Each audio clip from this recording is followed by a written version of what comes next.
Hey, everybody. Great to have you today for episode 13 of the Going Deeper podcast. I'm Jody Ray, and with me today is Matt Lake, and we're going to have a conversation today around Ecclesiastes chapter 3, and we've been talking about this idea of seasons and seasons in life, and we're here in the middle of August. And man, the seasons are changing. It's still hot as Hades out there, right? It is. But we know it's coming. We're starting to move into this new season with kids going back to school, and mine are back in school. Yours are back in school, and football season is around the corner. And high school football starts like here Friday because I'm supposed to work Friday. But it's it's interesting to understand, because a lot of times we don't oftentimes think of life in terms of seasons, and we just kind of think of it as life. But the reality is that just like God didn't create one long summer, praise God, right? Mm-hmm. And so He created, spring, winter, summer, fall. I almost started singing when I said that song. Everything operates in seasons. And so I always tell people that that somebody comes to see me, or I'm talking to somebody and maybe they're going through a tough time, and I always say, hey, remember that this is a season. This isn't forever. It's a season. And the great thing about seasons is every season has a beginning and every season has an ending, right? That's right.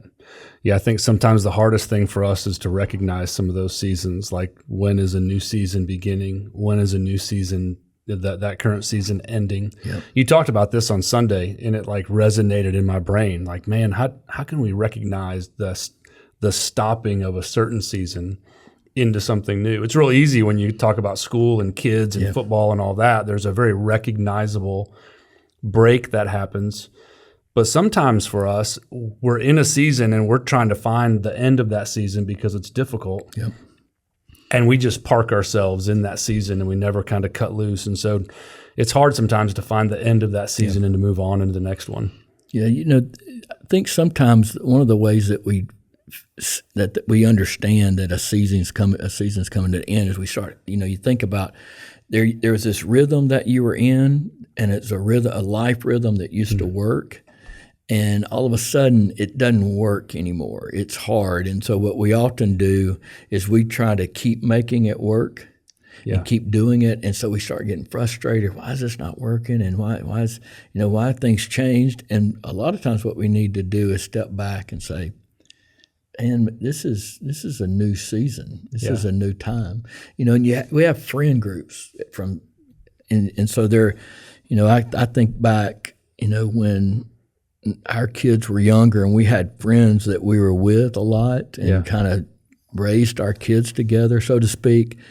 And then those friend groups, the kids change and go to different places and things. And so those friend groups change, and all of a sudden we kind of feel like, oh gosh, what's going on? I mean, these are my friends. We need to figure out some way to get back together, whatever. When the reality is, what's happening is a season is changing. That's right. And life is shifting. And so, you just have to kind of think about it in those terms instead of thinking, it may not be that anything's wrong. That's right. It may just mean it's changing. My picture in my brain is when Brody and Robert were walking down that campground road, and they both had their shirts off. Remember that? We called them Shake and Bake. That's right. Great, amazing group of people. Yeah. I don't spend time with those people right now. It doesn't mean that I'm mad at them, I'm frustrated, but it was a season of time that our kids had in common. That's right. And it was a really great, amazing season for all of us. Yeah. And, now we're on to the next one. Yeah. So, well, even, you think about it, that's a good example, because you're right. Because even us, right? We used to spend, because of the boys, we were together a lot more.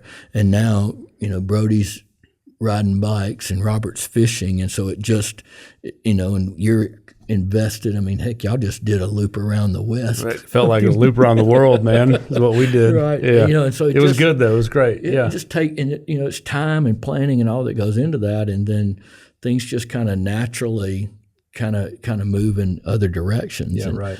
I think sometimes we don't see things for what they are. We don't recognize that seasons are changing. And oftentimes what we do when a season is when we don't see it in the way that it works like that, life is made up of these seasons, is that we do one of two things. We just park ourselves in the old season. Yeah, right. Or we speed out of that season and don't close it well. Yeah, right. And so I just think about, so many times in my life I have kind of parked myself in a season, not really realizing I was doing it. Like I didn't want things to change. I liked the rhythm that we were in as a family or whatever, but the season has changed. And part of it is like when my girls have gone to college and left the house, and I'm still operating as the dad when they were living there, and what they need from me is something different than I'm giving them. And so I had to, with a little help from. Do you think that's like fear of the future season that's coming, and why you just kind of hang out in the season you're in? Is there like I'm really nervous about what's coming. I'm not sure what that's going to be. So if I park myself in this certain spot, I know what I've got. Yeah. And there's a little bit of fear of the future coming. I definitely think so. I think a lot of times it's subconscious, right? We don't really realize what we're doing. We don't realize that we don't want to move forward. We never vocalized it. We never said it. And one of the things that you have to do when if you find yourself kind of stuck in a season is or you feel like you're stuck or things aren't working, you just kind of have to define what season am I in, and that just means that you just kind of think about where am I? Like for me with the girls, it was like, all right, Jody, the girls are 20 years old and you're treating them like they're 12. Oh, got it. Yeah. And it felt good because I could control their who they were hanging out with and where they were going and what their friends groups were and all those kinds of things. And now I can't do it, but I'm trying to.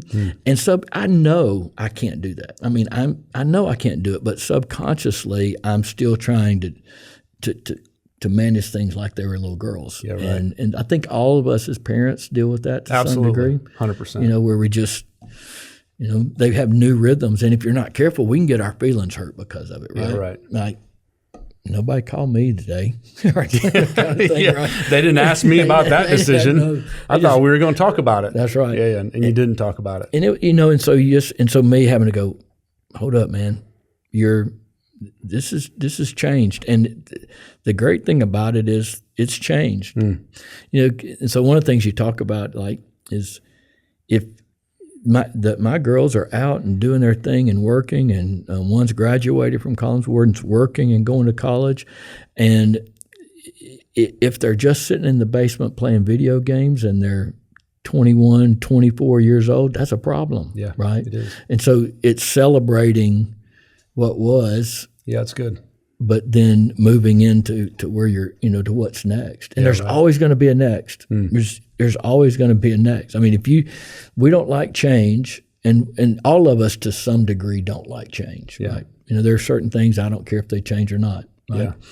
Yeah. There's other things I don't want them to change at all. And the reality is all of it's going to change. Yeah, so you have to shift the way we think. Right? Yeah. So, other thing I would say too is that we have this.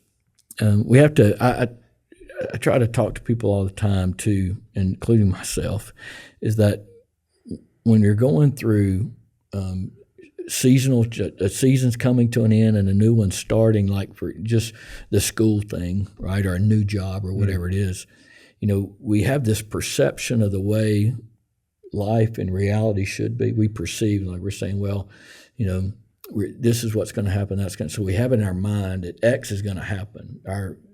what we want reality to be. And oftentimes, reality is not there. Yeah. It's at a different place, and so that gap in what we want it to be and what it actually is causes fear and anxiety and worry, and really a lot can be frustration and anger because we keep trying to make this, to reach this ideal, and we don't make it. And so what we have to do, it comes to change, we have to redefine where we are and what's going on, right? Make sure that our perception of reality and reality actually, makes sense. Yeah, right. Because it's, so what I tell people and oftentimes have to tell myself is you have to change the way you think about change. And you have to process it differently and think about it differently, or you'll, because we know people, right, that we've probably been there in our lives before at certain places. I know that I have, where you just don't want to change anymore. Like and I can get it, right? Right. The world's changing so fast, but we have to change how we think about change. We have to say, all right, here's where I am. This is my new reality. Right.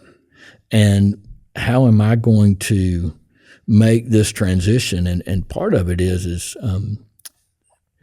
thinking about all the good that's going to come out of it, right? Yeah, that's great. Yeah, I think one of the hard things is when you adopt change and you understand it's going to change and you go into the new season, is carrying regret. You talked about this as well, is that you constantly keep looking back at the past season and you have regret of something that took place in that season and you can't cut it loose. And so what happens is you begin to just carry that regret through all of the next seasons that come in your life. And if you're not careful, you're 2, 3, 4, 5, 10 years down the line, and you're still looking back at a point in your life with all this regret, and it just really starts to weigh on you. I mean, we've all been through times in our life that we had regret on how something ended, whether it was a friendship, a time in college, that and how that ended. I certainly have. Made. Yeah. That's exactly right. And so you've also got to you have to understand that if you keep carrying the regret forward, and you talked about this, is it does such damage in the future seasons that you just can't keep carrying that forward. Yeah. Especially for men. So the big problem with men is regret. Yeah. That's what gets men. And so we keep playing that past situation, that past circumstance, that past failure over and over and over and over. And we do carry it. We not only carry it into the next season, but it impacts that season that we're in negatively. It does, and sometimes very negatively. Yeah. And so there's a point where you have to end the season well. You just have to end it. And then we always say around here, a mistake is an event, not a person. Yeah, right. And so you're not defined. I'm not defined. Anybody that's watching today, they're not defined by the mistake they made or the shortcoming that they had. That's an event, and the power of the gospel is that God can redeem a life. He can redeem time. He can redeem our lives. He can make the very things that we thought were going to destroy us be our superpower in the next season. Yeah, right. And so when we give it to Him, so we have to close off the season, vocalize the regret out loud. I regret this. No matter how long ago that was in your past. No matter how long ago. Vocalize what that was. Say it out loud. 2 decades ago. Say it out loud. Yeah. I did this. Yeah. And I'll tell you the power of this is it's been several years back now. I had a man that I was counseling. We were talking, and he's been carrying the weight of something for a couple of decades, almost 20 years. Wasn't quite that long. And we're sitting in my office, and we're talking about it. And I said, "Tell me about X." And he said it, and he just immediately broke down. And he said, "That is the first time I've thought it 1,000 times. Yeah. But that's the first time I vocalized that I've ever said it." I mean, literally put his head down on the table, you know, in tears. And you say, "Well, what's the deal?" when we vocalize it, not just think about it, when we vocalize it, what we're actually saying that it happened. We're putting words to an action. And so what that does is it becomes very definitive. This happened. Yep. That happened. And then when we do that, we can then start to deal with the fallout from it and how we can reshape the future by it, right? Yeah, right. Yeah, absolutely. And so it's a powerful part of that. It's all that's uncomfortable. It's not. It is. It's not easy. Yeah. It's painful. And I mean, there's some things that have gone on in people's lives that nobody knows. Things that they've experienced, things that were done to them, things that they did. And I'm not saying go out there and tell it to the world. I'm not saying that you necessarily even need to tell somebody, but you need to say it. Yeah. You need to call it what it is so that you can then allow the Lord to redeem that. That you can, because a lot of times it's forgiveness, right? Yeah, right. It's receiving forgiveness it's forgiving ourselves. I mean, how many times have we heard someone say, "I just can't forgive myself"? Right? Yeah. And so part of that, so that's the season close to move into a new season of life. Yeah, we had this conversation last night in the high school guys' Bible study. It just kind of meandered around, and I asked the question. I said, "What does repentance look like in your life?" It's silent because they're high school guys, which is fine. It's no problem. And then I asked the question, why is it so hard for us to actually repent? And it's all about that. It's about owning part of that. And the same conversation is this verbalizing of maybe something that we've done wrong, and whether it's just with, a trusted, discipler in your life, or it's just with God, it's just with you and God. There's a lot of work that can be done with that. And so it's just a really great question for us to move past a season. I went through great seasons in my life, certainly very challenging seasons in my life, and I held on to part of the regret for way too long.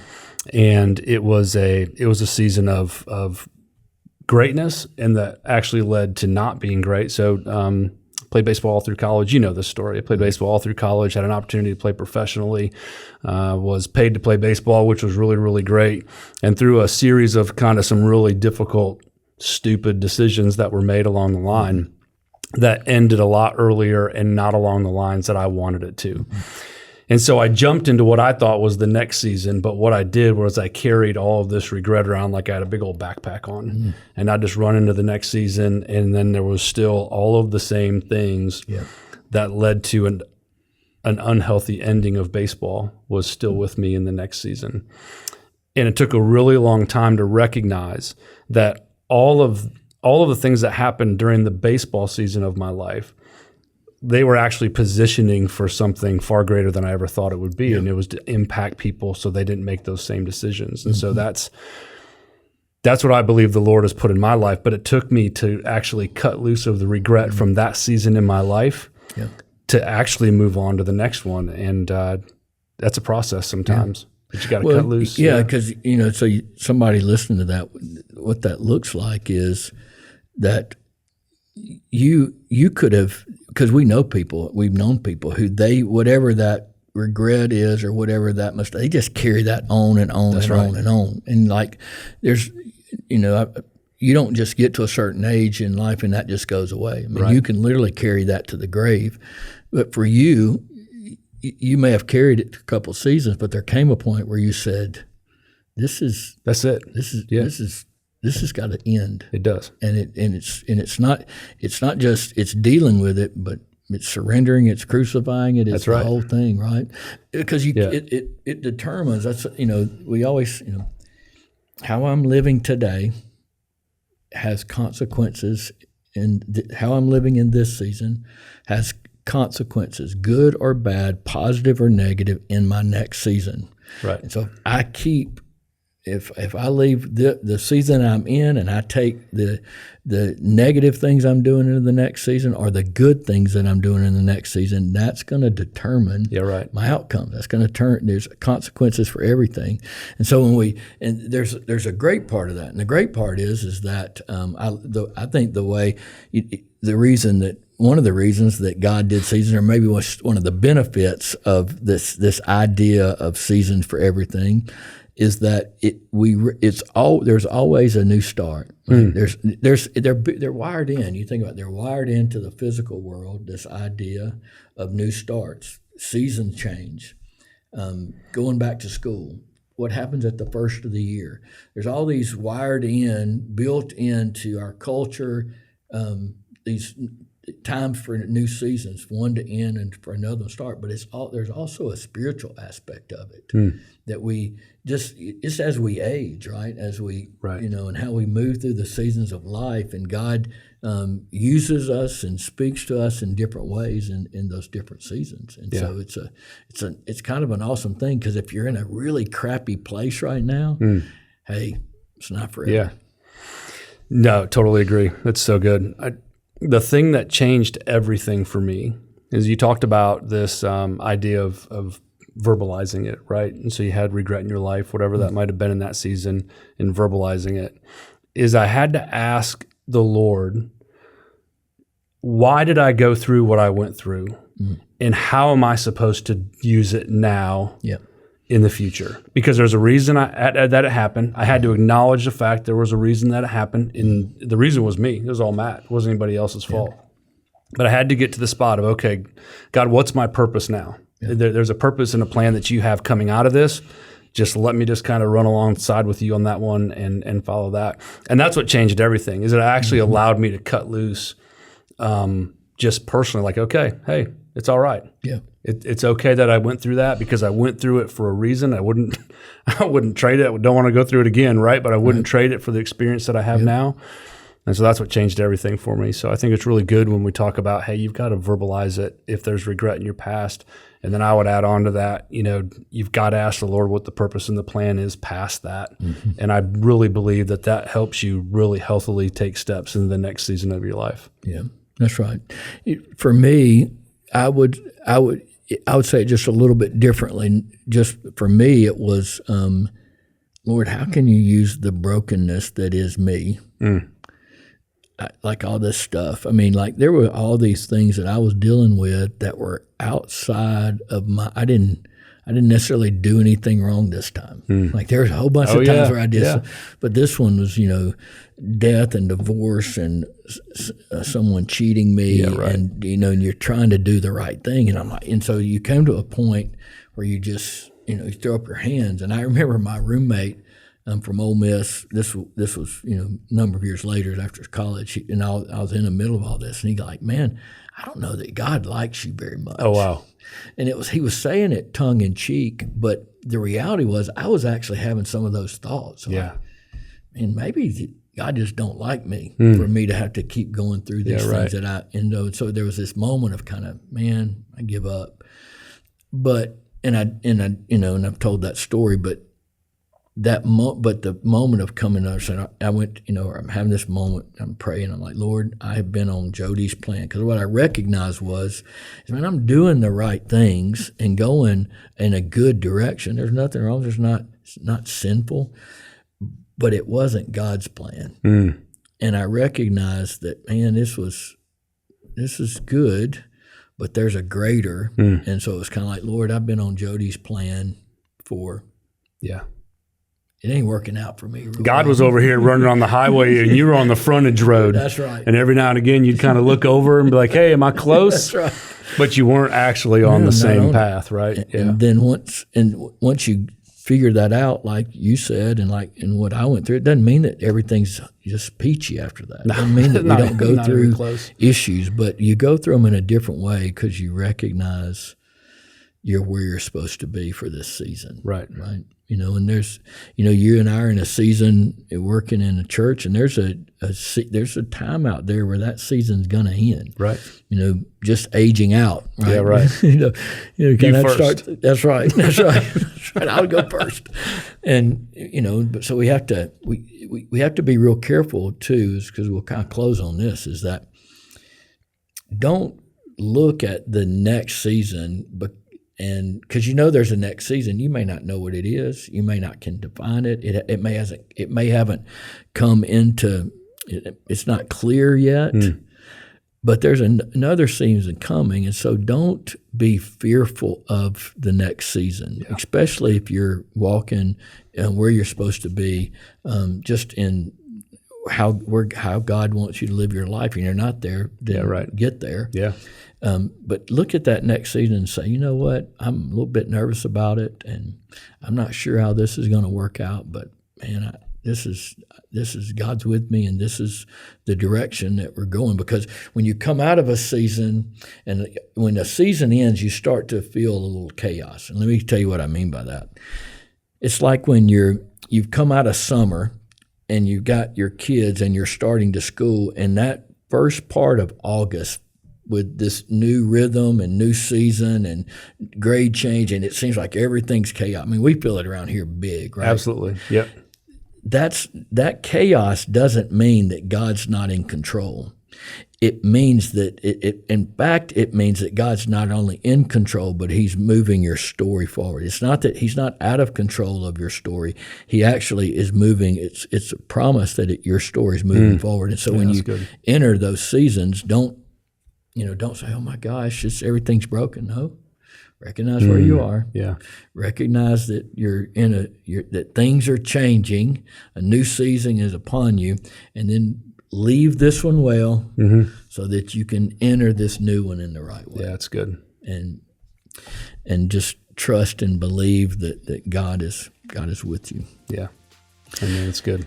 Y'all, just, man, great to be with you, Matt. And just if you have any questions or anything that you'd like us to talk about or to go deeper on, you can email us at goingdeeper@mountbethel.org. And until next time, we look forward to being with you, and God bless.